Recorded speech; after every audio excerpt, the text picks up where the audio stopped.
प्रिय शिक्षार्थियों, आपका स्वागत है। आज हम तुलसीदास पाठ पर चर्चा करने जा रहे हैं। जैसा कि आप जानते हैं कि गोस्वामी तुलसीदास हिंदी के महानतम कवियों में से एक हैं, जिन्होंने रामचरितमानस की रचना करके वास्तव में पूरे साहित्य को समादृत किया, उसे अलंकृत किया। गोस्वामी तुलसीदास की मुख्य 12 रचनाओं की चर्चा की जाती है, जिसमें रामचरितमानस के अलावा कवितावली, गीतावली, विनय पत्रिका, दोहावली आदि प्रमुख रचनाएं हैं। तुलसीदास भगवान श्री राम के भक्त थे और उन्होंने श्री राम को मर्यादा पुरुषोत्तम के रूप में प्रतिष्ठित किया। रामचरितमानस में जीवन मूल्यों की जिस तरह से स्थापना की गई है वह अद्भुत है, अकल्पनीय है। तुलसीदास ने तत्कालीन समाज को एक महत्वपूर्ण संदेश दिया। एक सामाजिक और उदात्त समाज की कल्पना की, जिसमें भाई भाई के लिए त्याग करता है, पुत्र पिता के आदेश का पालन करता है और न जाने कितने मूल्यों को एक साथ समेटने की कोशिश की गई है। आज जो हम पाठ पढ़ रहे हैं उसमें राम और भरत के प्रेम का बड़ा ही सुंदर विवेचन किया गया है। यह अयोध्या कांड से पाठ लिया गया है। 2 दोहे आपके पाठ में दिए गए हैं ताकि रामचरितमानस की जो विशेषताएं हैं, उसकी जो खूबियां हैं, उसको आप समझने की कोशिश करें। तो आज हम विस्तार से इस पे बात करेंगे। सबसे पहले हम देखते हैं कि इस पाठ का वाचन कैसे करें। सुनि मुनि बचन राम रुख पाई, गुरु साहिब अनुकूल अघाई। लखी अपने सिर सबु छरु भारू, कही न सकहि कछु करहि विचारू। पुलक शरीर सभा भय ठाढ़े, नीरज नयन नेह जल बाढ़े। कहब मोर मुनिनाथ निबाहा, एहिते अधिक कहूँ मैं कहा। मैं जानऊँ निज नाथ सुभाऊ, अपराधियों पर को न काहू। मोह पर कृपा स्नेहु बिसेखी, खेलत खुनिसन कबहूँ देखी। शिशुपन ते परिहरे उन संगू, कबहु न कीन मोर मन भंगू। मैं प्रभु कृपा रीति जिय जोही, हारे हूँ खेल जितावही मोही। महु स्नेह संकोच बस, सन्मुख कही न बैन। दर्शन तृपित न आजु लगी, प्रेम पियासे नैन। विधि न सकेहु सही मोर दुलारा, नीच बीचु जननी मिसपारा। यहु कहत मोहि आजु न शोभा, अपनी समुझी साधु सुचि कोभा। मातु मंदी मैं साधु सुचाली, उर अस आनत कोटि कुचाली। फरई की कोदव बाली सुसाली, मुक्ता प्रसव की सम्बुक काली। सपनेउ दोष कलेसु न काहू, मोर अभाग उदधि अवगाहू। बिनु समुझे निज अघ परिपाकू, जारियु जाय जननी कही काहू। हृदय हेरि हारेहु सब ओरा, एक ही भांति भले ही भल मोरा। गुरु गोसाई साहिब सिय रामू, लागत मोहि नीक परिणामू।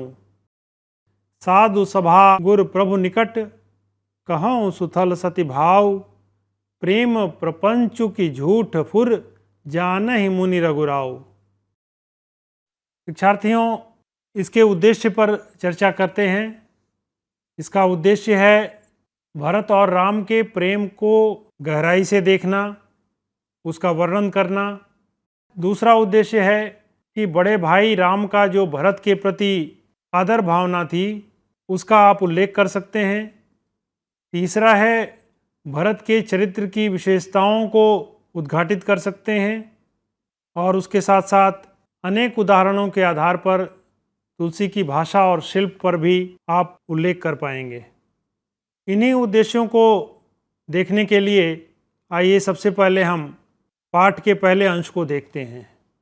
सुनि मुनि बचन राम रुख पाई, गुरु साहिब अनुकूल अघाई। लखी अपने सिर सबु छरु भारू, कहीं न सकहीं कछु करहीं विचारू। पुलक शरीर सभा भय ठाढ़े, नीरज नयन नेह जल बाढ़े। कहब मोर मुनिनाथ निबाहा, यही ते अधिक कहूँ मैं कहा। मुनि का आदेश सुनकर और रामचंद्र जी के आदेश को मानकर या रामचंद्र जी के रुख को देखते हुए भरत ने अपने स्वभाव के अनुसार लखी अपने सिर सबु छरु भारू, अपने सिर पर सबके भार को लेकर कहीं न सकहीं कछु करहीं विचारू। सबको लेते हुए वो कुछ कहने की स्थिति में नहीं है, क्योंकि वो भाव विभोर हो गए हैं। पुलक की शरीर सभा भय ठाढ़े, उनका शरीर रोमांचित हो रहा है, सभा के बीच में खड़े हो गए हैं। नीरज नयन नेह जल बाढ़े, उनके कमल नयन प्रेम रूपी जल से आप्लावित हो गए हैं। ये पूरा चित्र दिया गया है। इसका प्रसंग ये है कि रामचंद्र जी सीता और लक्ष्मण के साथ वन में चले गए हैं और जब भरत ननिहाल से लौटकर आते हैं तो उन्हें जब पता लगता है कि हमारे बड़े भाई श्री रामचंद्र जी जंगल चले गए हैं, तो वे अयोध्या वासियों को और गुरु वशिष्ठ को लेकर जंगल में चले जाते हैं और वहाँ जाकर श्री राम से अनुरोध करते हैं। उसी समय का यह वर्णन है और यहाँ पे गुरु के आदेश के अनुसार भरत जी अपनी बात कहने के लिए सभा के बीच में खड़े हुए हैं। कहब मोर मुनिनाथ निबाहा, यही ते अधिक कहूँ मैं कहा। भरत जी कहते हैं कि जो मैं कहना चाहता था वो मुनि ने कह दिया है, इससे अधिक मैं क्या कह सकता हूँ। अर्थात जो प्रस्ताव मैं रखना चाहता था वो बातें गुरु ने कह दी हैं। मैं जानहु निज नाथ सुभाऊ, अपराधियों पर को न काऊ। वो श्री रामचंद्र जी के स्वभाव का वर्णन करते हैं कि उनका जो स्वभाव है वो इतना सुंदर है कि वो किसी के अपराध करने पर अर्थात कुछ गलत करने पर भी क्रोधित नहीं होते हैं। मोह पर कृपा स्नेह विशेष ही, और मुझ पर उनकी विशेष कृपा है, क्योंकि खेलत खुनिस न कबहूँ देखी। कभी भी मैंने खेल में भी गुस्सा होते हुए नहीं देखा।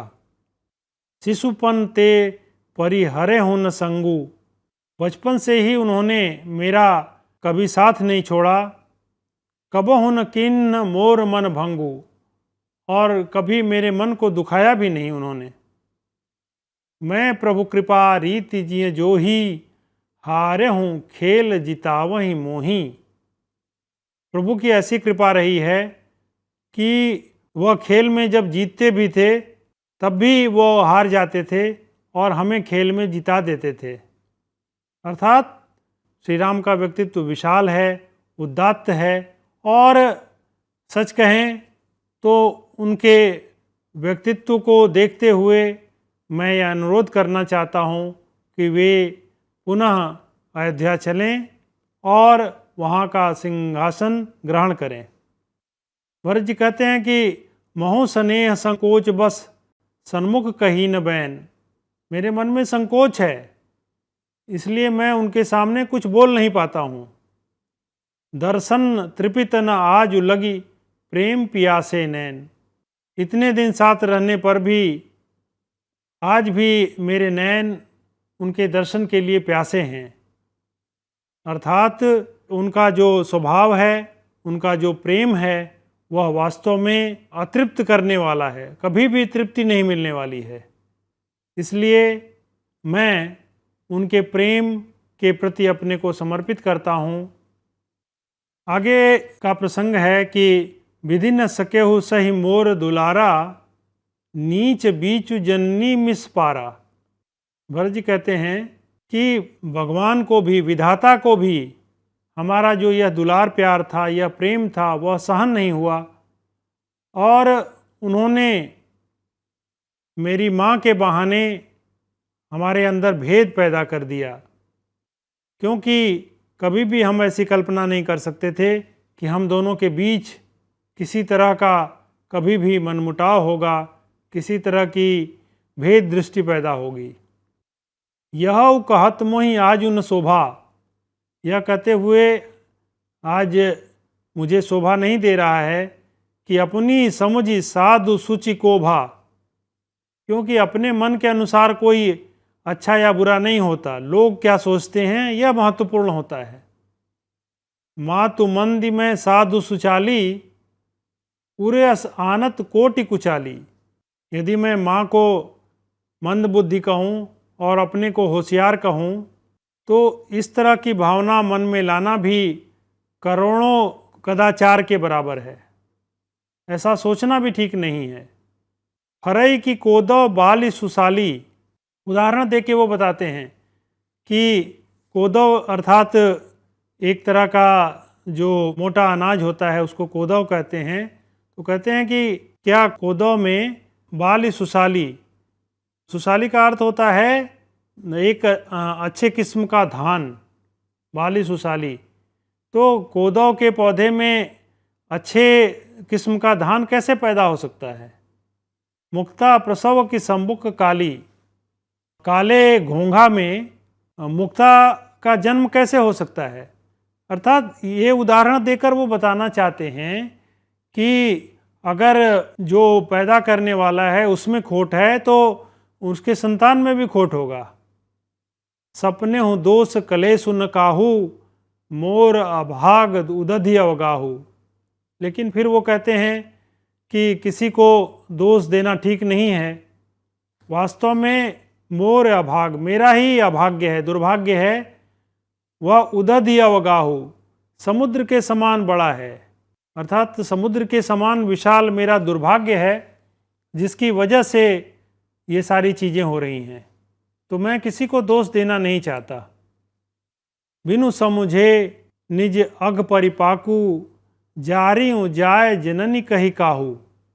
बिना समझे बुझे मैंने अपनी माँ को अपशब्द कहा है और उन पर व्यंग्य किया है, यह उचित नहीं है। हृदय हेरि हारेहूँ सब ओरा, एक ही भांति भले ही भल मोरा। हृदय हेरि हारेहूँ सब ओरा, मैं हृदय से पूरी तरह हार गया हूँ, क्योंकि अब मेरा जो भला हो सकता है वह उसका एक ही उपाय है। गुरु गोसाई साहिब सिय रामू, लागत मोहि नीक परिणामू। हमारे गुरु यहाँ पे विद्यमान हैं और हमारे साहब अर्थात स्वामी श्री राम यहाँ सीता जी के साथ विराजमान हैं। तो मुझे ऐसा विश्वास है कि यह अब जो परिणाम होगा वह बहुत ही सुखद होगा। और अंत में कहते हैं कि साधु सभा गुरु प्रभु निकट, कहूँ सुथल सति भाव। प्रेम प्रपंचु की झूठ फुर, जान ही मुनि रघुराव। यहाँ साधुओं की सभा है, गुरु भी बैठे हुए हैं और मैं सच्चे मन से सात्विक भाव से अपनी बात कह रहा हूँ। तो मेरा यह जो प्रेम है वह सच है कि झूठ है, यह मुनि वशिष्ठ भी जानते हैं और हमारे श्री रामचंद्र जी भी जानते हैं। इसलिए मैं यही कहना चाहता हूँ कि हम सबों का यही मन है कि भगवान रामचंद्र जी वापस जाएं। तो शिक्षार्थियों, इस तरह से दो दोहे आपके समक्ष प्रस्तुत किए हमने और आपने देखा कि किस तरह से भरत जी श्री रामचंद्र जी के सामने अपनी बात को रखते हैं, पूरी सभा के सामने रखते हैं और यह कहते हैं कि हम सभी वास्तव में अपराध महसूस कर रहे हैं, आप कृपा करें। और सबके मन में यही भाव है कि आप वापस चलें। शिक्षार्थियों, अभी आपने देखा कि इन दो दोहों में बहुत से भावों को समाहित करने का प्रयास किया गया है। इसमें भरत का प्रेम भी उजागर होता है, श्री रामचंद्र जी के प्रति उनका आदर भाव भी प्रदर्शित होता है, गुरु वशिष्ठ के प्रति उनका भाव प्रदर्शित होता है। अपनी माँ को वह कठोर शब्द भी कहते हैं, लेकिन फिर उसके लिए वह क्षमा याचना भी करते हैं कि किसी के प्रति अपशब्द कहने का उनका अधिकार नहीं है। उसके बाद हम देखते हैं कि बड़े आदर के साथ अपना अनुरोध प्रस्तुत करते हैं, और इन सब चीज़ों को तुलसीदास ने बड़े ही मार्मिक ढंग से प्रस्तुत किया है। रामचरितमानस का पाठ करें तो देखेंगे कि भरत का जो प्रसंग है अयोध्या कांड में, वह बहुत ही मार्मिक है, और तुलसीदास ने भरत के चरित्र को बहुत ही ऊंचे दर्जे पर स्थापित किया है। सब कुछ विपरीत हो जाए फिर भी भरत का चरित्र जो है वह मैला नहीं हो सकता। भरत वास्तव में एक उदात्त पुरुष हैं, और उनका जो चरित्र है वह बहुत ही व्यापक है। तो आप इन बिंदुओं को ध्यान में रखें, और अगर मौका लगे तो आप रामचरितमानस का अयोध्या कांड पढ़ें तो भरत के चरित्र की और भी विशेषताएं देखने को मिलेंगी। अब हम इसके शिल्प सौंदर्य को भी देख लेते हैं। जैसा कि अभी आपने देखा कि इसमें भाषा का बड़ा ही प्रभावशाली चित्रण हुआ है, भाषा का उदात्त रूप प्रस्तुत हुआ है। इसमें अनुप्रास अलंकार आपको कई जगहों पे मिलेंगे, जैसे कि माँ तुमंदी में साधु सुचाली, या नीरज नयन नेह जल बाढ़े। इस तरह से आप कई जगह देखेंगे अनुप्रास अलंकार। और नीरज नयन में उपमा अलंकार है, नेह जल में रूपक अलंकार है। तो इस तरह से कई उदाहरणों के माध्यम से भी उन्होंने बात को स्पष्ट किया है। फरही की कोदव बाल सुशाली, दृष्टांत अलंकार के माध्यम से अपनी बात को प्रस्तुत करते हैं। तो अलंकार का सुंदर विधान यहाँ किया गया है। और अगर भाषा की बात करें तो यह अवधी भाषा है। जहाँ तक छंद विधान की बात है तो इसमें दोहा चौपाई छंद है। दोहा में 13-11 मात्राएं होती हैं, और चौपाई में 16-16 मात्राएं होती हैं। तुलसीदास के रचना कर्म को देखें तो उन्होंने अन्य रचनाओं में सोरठा छप्पय छंदों का भी प्रयोग किया है, और ब्रज भाषा का भी प्रयोग उनकी रचनाओं में आपको देखने को मिलेगा। तो इस तरह से आपने देखा कि ये जो तुलसीदास पाठ है, इसमें भरत का भाई प्रेम दिखाया गया है, और इस प्रेम का जो उदात्त रूप है, इसमें जो गहराई है, विभिन्न आयाम हैं। भरत के मन में राम के प्रति बहुत ही आदर का भाव है, और वे चाहते हैं कि राम अयोध्या में वापस लौट जाएं और उनके साथ रहें, राजगद्दी को संभालें। यह भाई का त्याग है, दिव्य प्रेम है। इसमें हम ये भी देखते हैं कि जो कैकेयी के प्रति उन्होंने कठोर वचन कहे हैं, उनके प्रति भरत पश्चाताप करते हैं, और जो उन्होंने कई जगह माँ के प्रति जो गलत शब्दों का प्रयोग किया है, उन सभी के प्रति क्षमा मांगते हैं। वो तुलसी की जो भाषा है और उनकी जो भंगिमाएं हैं कथन की, उसको भी आपने अभी देखा। कवि शब्दों को बहुत चतुर ढंग से वह प्रस्तुत करता है, और मनोभावों के चित्रण में तुलसीदास वास्तव में सिद्धहस्त हैं। तरह तरह की भावनाएं, तरह तरह के विचार बड़े ही उदात्त रूप में उनके रचनाओं में दृष्टिगत होते हैं। अलंकार के रूप में आपने देखा कि अनुप्रास के अलावा उपमा, रूपक, दृष्टांत आदि अलंकारों का प्रयोग किया गया है। तुलसी की भाषा अवधी है।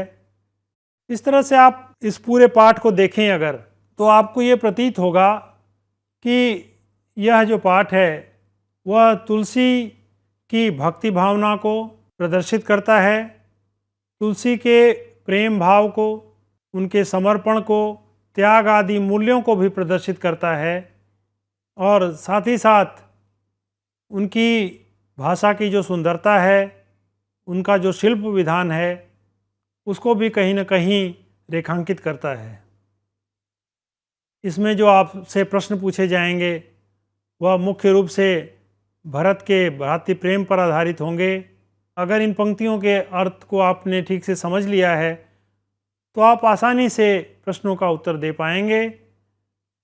इसे बार बार पढ़ें और अभ्यास करें, और हम समझते हैं कि आपको इस चर्चा से लाभ हुआ होगा। धन्यवाद।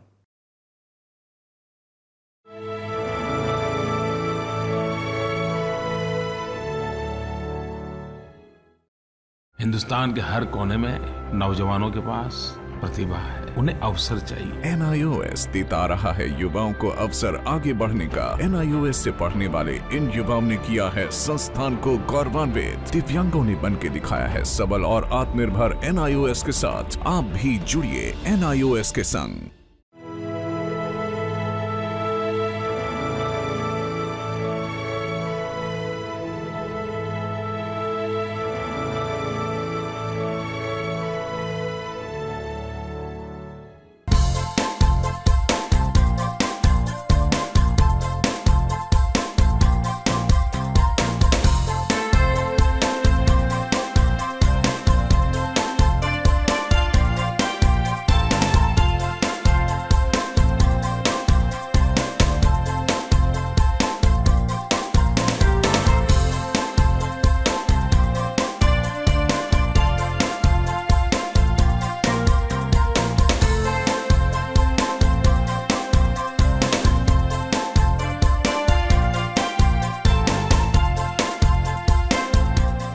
राष्ट्रीय मुक्त विद्यालय शिक्षा संस्थान मानव संसाधन विकास मंत्रालय भारत सरकार का एक स्वायत्त संगठन है। 67वां गणतंत्र दिवस NIOS के लिए विशेष आयोजन का साक्षी रहा। यह आयोजन था एक सामाजिक सद्भावना के संकेत के रूप में। माननीय मानव संसाधन विकास मंत्री श्रीमती स्मृति जुबीन ईरानी ने दिव्यांगों को आमंत्रित किया गणतंत्र दिवस 26 जनवरी 2016 के परेड में सम्मिलित होने के लिए और इसके अवलोकन के लिए। मेरा NIOS से विशेष निवेदन है, 26 जनवरी को NIOS के सौजन्य से ये स्पेशल विद्यार्थी विशेष रूप से दिल्ली आए और गणतंत्र दिवस की परेड में शामिल हों, उस परेड को स्वयं देखें। दिल्ली आएंगे? आना होगा ना सबका?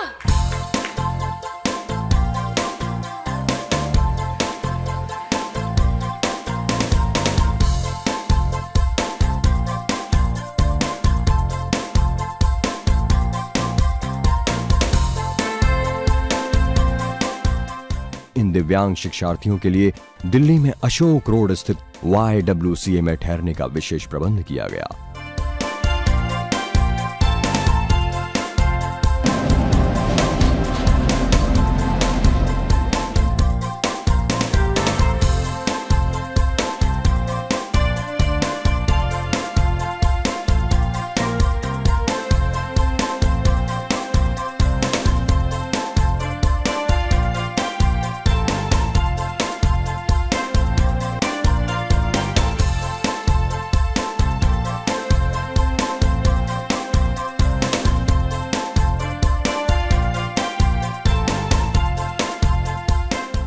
NIOS द्वारा इन दिव्यांग शिक्षार्थियों को राजघाट दिल्ली, NIOS मुख्यालय और आगरा भ्रमण के विशेष प्रबंध भी किए गए।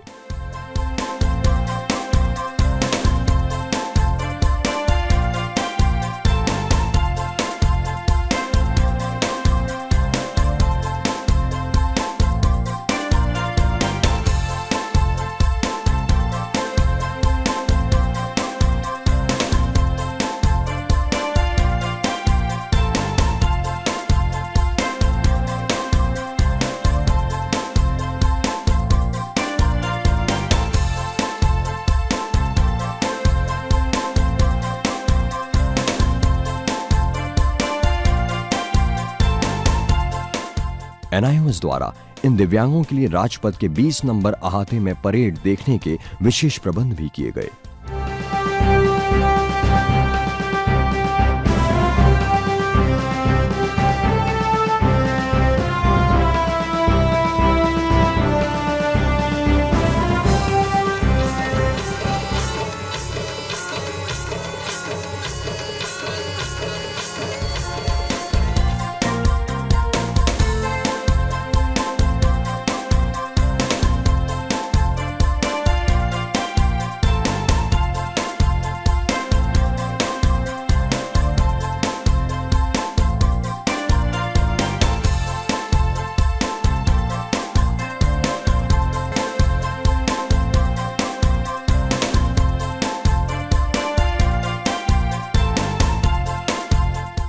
का इलाज शायद सिर्फ हमारे पास। NIOS पढ़ना लिखना सीखो ओ मेहनत करने वालों, पढ़ना लिखना सीखो ओ भूख से मरने वालों। दूर दराज क्षेत्रों से आए इन दिव्यांग शिक्षार्थियों के चेहरों की रौनक और आंखों की चमक से खुशी और सौहार्द साफ सी झलकती दिख रही है। NIOS के थ्रू हम लोगों को ये मौका मिला है कि हम लोग आगरा और दिल्ली की सैर कर सके। इस एक्सपीरियंस से हमारे बच्चे बहुत ही एक्साइटेड और खुश हैं और हमारी पूरी टीम मेंबर, हमारे प्रिंसिपल सर, सभी को ये मौका बहुत अच्छा लगा है और वो लोग सब खुश हैं। अच्छा, एक बात बताइए, हमने किसी ने सुना कि आप मोदी जी से बहुत पास से मिले क्या? पहली बार मोदी ऐसे कर रहे थे? कितने पास थे? दूर थे? पास थे? ये ऐसे हैं?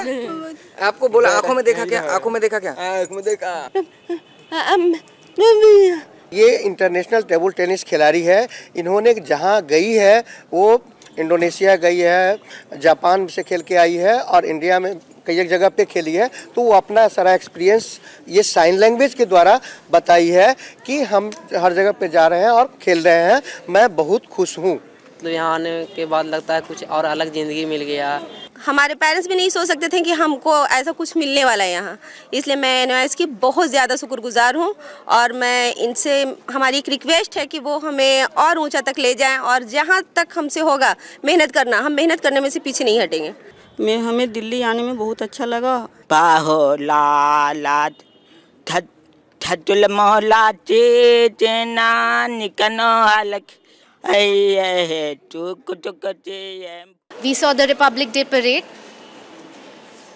and the fighter planes and Assam and all the jhakias, and it was superb, it was brilliant. Prime Minister we met, we saw him, we shook hands with him. Now the third day, NIOS chairman office we have visited and we've met the chairman. And how do you feel? It was all good, right? Yeah, all of them are very thankful to NIOS for all the support that they do. Thank you. NIOS के लिए ये सौभाग्य की बात है कि इतने सारे बच्चे जो दिव्यांग हैं वो यहाँ आए और इसकी शोभा बढ़ाए। कई बच्चों ने ये कहा कि उनके लिए सौभाग्य का अवसर था, लेकिन मेरा ऐसा मानना है कि NIOS के लिए ये सौभाग्य का अवसर था कि ये बच्चे समय निकाल पाए, इतनी कठिनाइयों के बावजूद यहाँ आए और इतने प्रसन्न हैं कि अपनी संस्था में वो आए हैं। NIOS प्रतिबद्ध है समाज के दिव्यांगों के प्रति गुणवत्ता परक शिक्षा प्रदान करने की दिशा में।